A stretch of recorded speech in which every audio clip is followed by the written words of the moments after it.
Nebraska fans have to get out of their own heads of living in the past and living in past decades. Embrace the fact that you have one of the greatest traditions in college football. Absolutely. Don't run away from that.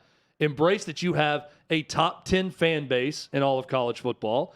Embrace that money's never going to be an issue within that program. They showed that by giving Scott Frost a $7.5 million gift because he played for Tom Osborne back in the day, even though he was an epic failure.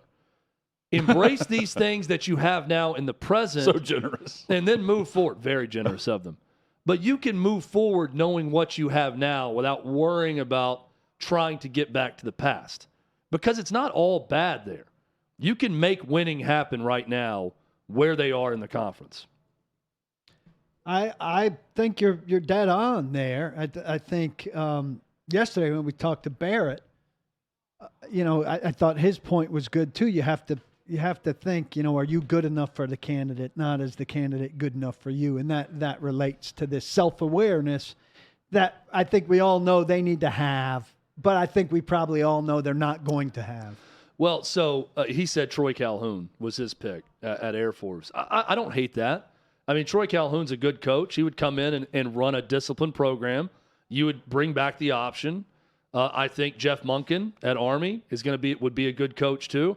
I'm not saying that there are things you could do at Nebraska in bringing back the option that would be very effective. They would suddenly be the top triple option for every high school player in America if you did that. But you don't have to do that. Yeah. Just bring in a good football coach. Lance Leipold at Kansas. Dude won first off, he was an assistant at Nebraska. He's from the area in 01 to 03. Coached at Nebraska, Omaha, won. Coached at Wisconsin Whitewater, won 6 national titles in Division III. Got Buffalo to a top 25 ranking. He's winning at Kansas. They beat Texas a year ago. They just beat West Virginia. He would be a great option, and he runs a very good program. He doesn't run the triple option. He runs a unique offense, but point being, I don't think Nebraska's ever going to be Tom Osborne's Nebraska again. But you got to get to something better than this. You got to get to something that's better than 15-31 for your favorite son head coach over 4 years and change.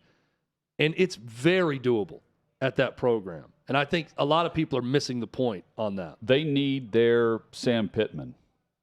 Yep. It's a great point. They don't need a against the grain top name. We're going to pay a bunch of money. You've got to have your Sam Pittman that establishes the brand, but is also willing to go. If you look at Arkansas's roster, yes, they've got certain talent that buy in the trenches and they fit like the Arkansas brand, but you've also got this the transfer portal and everything else that they've leaned into, NIL and other things. Can Nebraska do that? Can they say, you know what, instead of having the homegrown talent, can we do the rent-a-player and get better fast? Are they willing to do that?